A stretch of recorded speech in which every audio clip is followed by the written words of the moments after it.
All right. Uh, I don't think you're not supposed to shoot video in vertical format because I think most people watch it this way. But anyways, you saw this thing that I was working on, which is where you throw the shells in and burn residual wax out. The autoclave, the steam chamber is over there. So when you have your shell finished, which is like 8 or 9 dips into the stuff, and then it has to be dried out, and then it has to be baked out or steamed out, so most of the wax comes out because the wax pattern can swell, and the the hydraulic pressure from the expansion of the wax can crack the shell.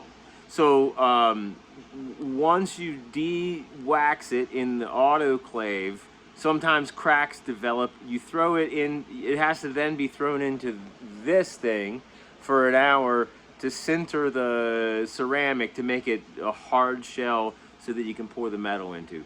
Once it's been cooked for an hour in here, I'm looking at the camera, then it's clean. You can take it out, set it on a shelf for a million years. It's just a piece of ceramics that's sitting there.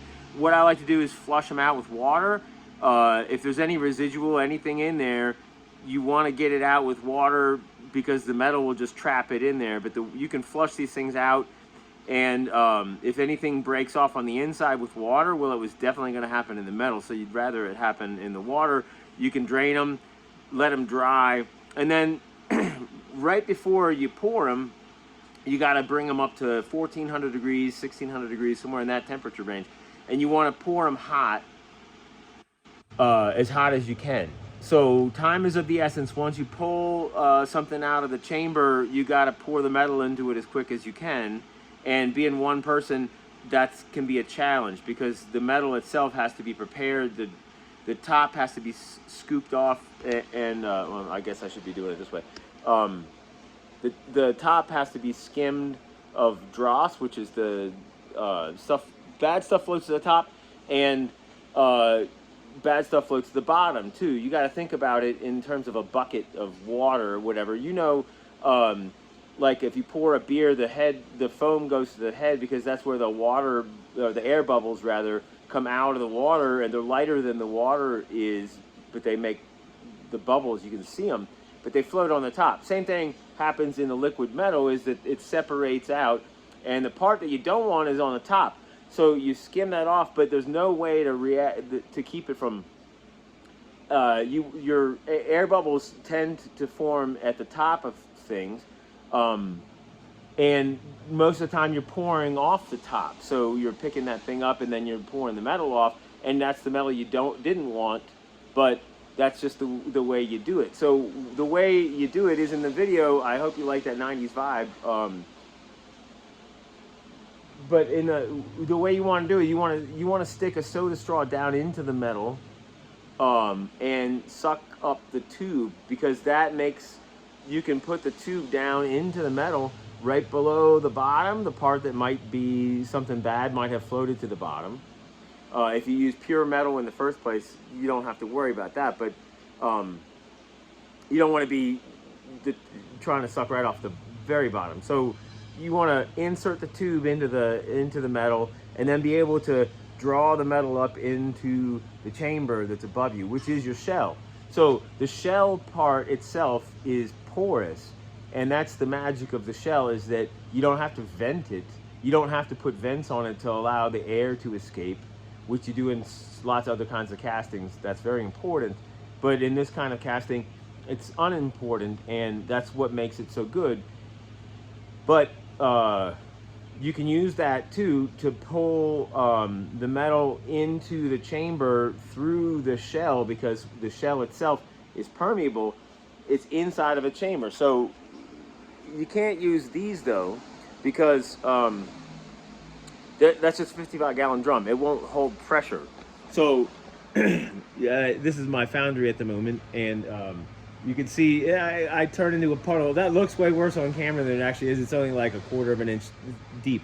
But I'm rerouting the gutter on the front of my building, and It's usually not quite that bad, but anyways, you get the idea. So that propane tank right there, that is a pressure vessel. And so I can use that to push or pull. Now, vacuum is kind of interesting in that um, absolute vacuum, the lowest vacuum that you can achieve, is still only 14.7 psi, pounds per square inch, negative. So you've removed the atmosphere from the inside of the tank, and the atmosphere is trying to push on the outside of the tank, but there's only so much atmosphere. And so a pressure tank like that one is meant to contain the liquid on the inside and keep it from expanding and bursting the tank. I'm just trying to keep the atmosphere out of the inside of the tank while I remove the air. So you can get away with having your tank doesn't have to be as important as a pressure vessel. Pressure vessels can explode. Vacuum vessels can implode. I've done that before, and it will scare the pants right off of you, but it won't necessarily kill you because it doesn't fly anywhere. It just shrinks and it's over. You know, it sounds like crazy, but it scare you, but it doesn't really do you any harm. So anyways, this guy right here, you see the band on the bottom. If I slice, I'm making a slice in the tank, and the top of the tank is going to go up and down, and the bottom of the tank is going to hold the shell. So here's the best part about this whole thing is I can bake the shells in that green thing, and I can turn that off, and the shell can come all the way down to room temperature. In fact, it has to, because you have to inspect it and you have to patch it before you go into this stage. But at that point, your shell is clean, and you can do this part with an electric element like a kiln. You can't do an electric element. It has to be a flame burner. It has to be a gas burner, a propane burner for the other one, because the wax burning makes a soot that coats your electric coils and burns them out. And I have had to replace hundreds of electric coils for that one reason. I have a giant box of coils that are like, you probably see, you see those coils right there? It's my hand. So these are huge. I'm sure you've seen, you know, resistor wire in a toaster or something like that before, but that's what you make a kiln with. I have over a ton of them in a box sitting right over there. I get this stuff at industrial auctions, and if you know what you can do with it, it's like, wow, I got a whole ton of that wire right there for probably $100. Because it was scrapped to anybody else. They didn't even know what it was. I saw it, I said, oh, sure. Anyways, my point is that bottle can be sliced in half and a rubber ring attached to the top. The bottom part is still tapered. You put a hole on the bottom, and your whole shell goes down into the bottom. This is your sprue, right? So, well, here.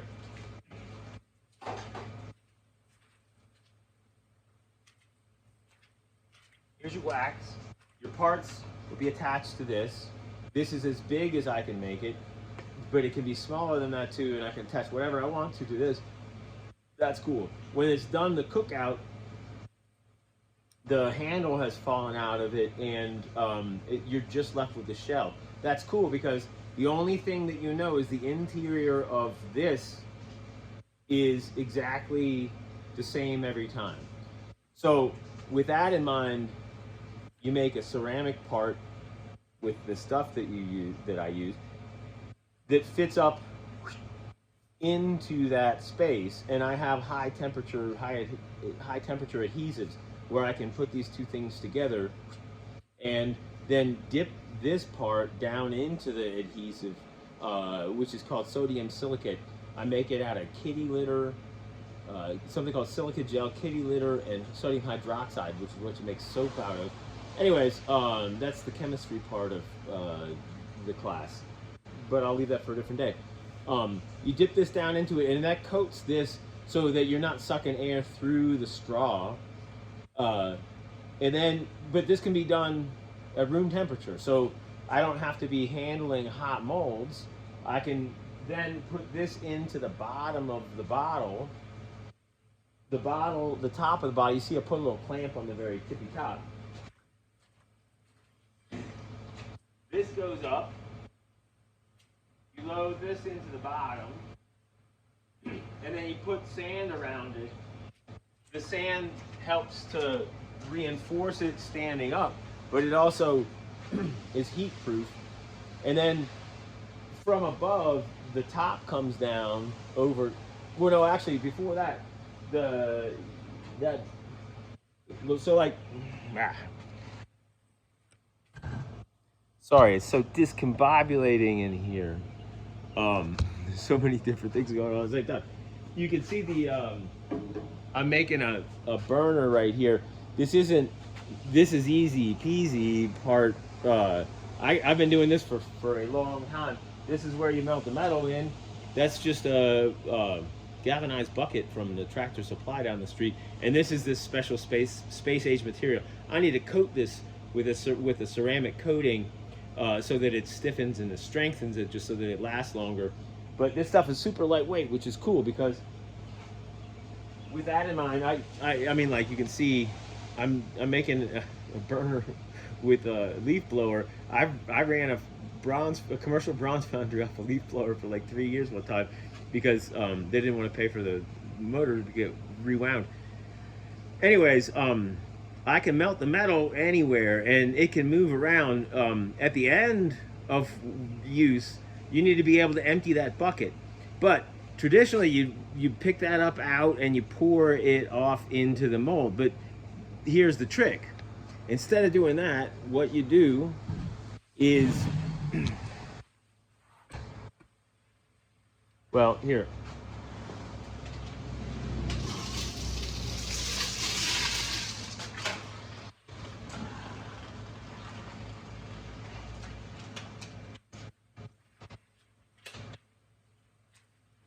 You get the idea. Hang on, my air compressor. Okay, so what you do, oops, message just popped up.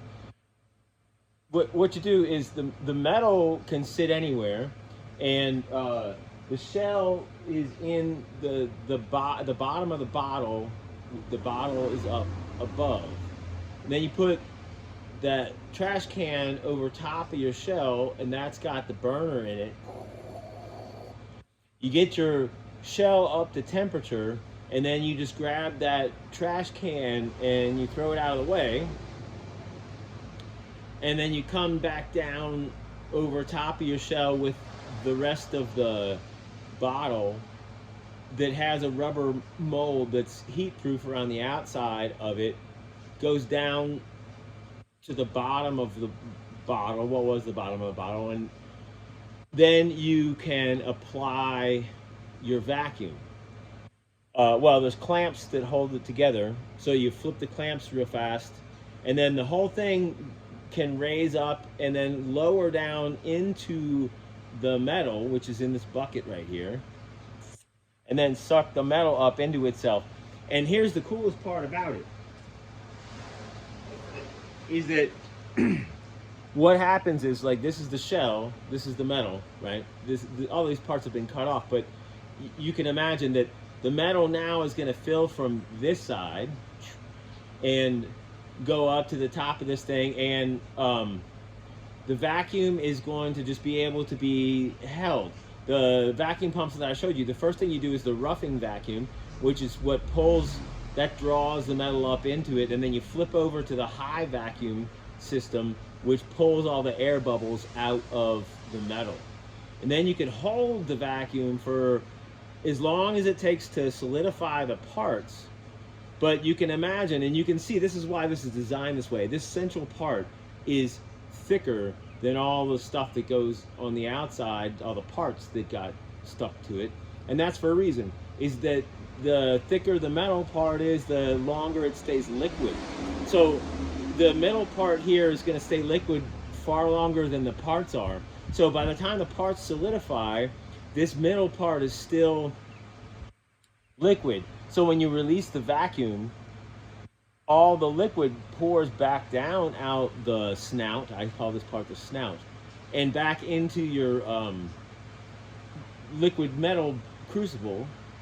And then you don't even have these anymore. All you have is a bunch of parts in your shell, which then you move off to the side. Now you can see like the pile of shells on the ground right there. This is what I get back after I make castings, and I remelt those. But if I don't have to melt them and put them into, people pay for those just like they pay for the parts. It's just you add it all up and you weigh it. That's scrap, but I can remelt it. I can't necessarily use it for certain parts because you have to use virgin for certain things, and it's a long story. But my point is that that right there can, so the shell can, you can even pour sand around the shell while the bottle is together, because there's a hole in the top of the bottle that you can pour sand from above down into it, and then you pour sand around the shell. If the shell should break when you draw the metal up into it, it doesn't do anything. It doesn't go anywhere because it's surrounded by sand. It doesn't leak anymore.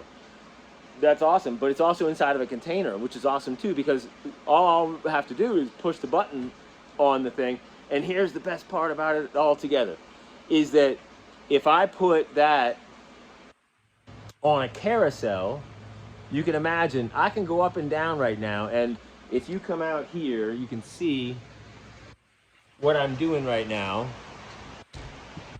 on my shop. Is that's an I-beam sitting on the ground, and there's another I-beam sitting on the ground, and up there, once my neighbor brings me my ladder back, he borrowed my ladder and he's held on to it for a week and a half now. Once I get those I-beams up, they pivot and they cross each other, okay? So it's like a Venn diagram, and in the middle, I can go in and out, up and down, and pivot on those two things. So on the floor, I'm sure you can see that thing right there, that round thing that's inside of the paper, it looks like. That's called a slewing ring. And that's what you, well, I'm sure you've probably been to a restaurant that slowly rotates in a circle, and the whole floor is on a that's how you do that. You can also make a crane that rotates or whatever.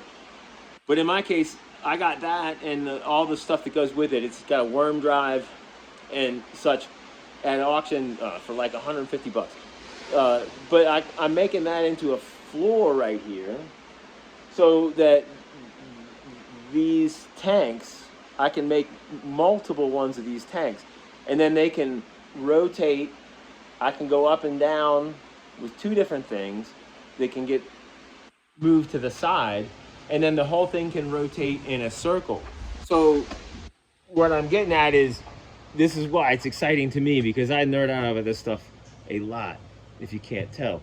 But that'll allow one operator to be able to, so if these are your molds, or if these are your tanks rather, they come around, you lift it up, you go and you dip it in the metal, then you set it back on the carousel as the next one comes around, and on. The metal, you just keep putting more bricks of metal into the melter as you go, so that you don't have to have a huge pot of metal at any given moment in time, just enough for the next. It only takes a few minutes to melt the metal, and as this is coming around and you're ejecting the parts out the other side, one at a time, you come back around, you do the next one, and then you rotate the thing a little bit and you prep the next one, and you but one operator can do this continuously now, and that's the whole goal. That's where it gets cool. Thanks.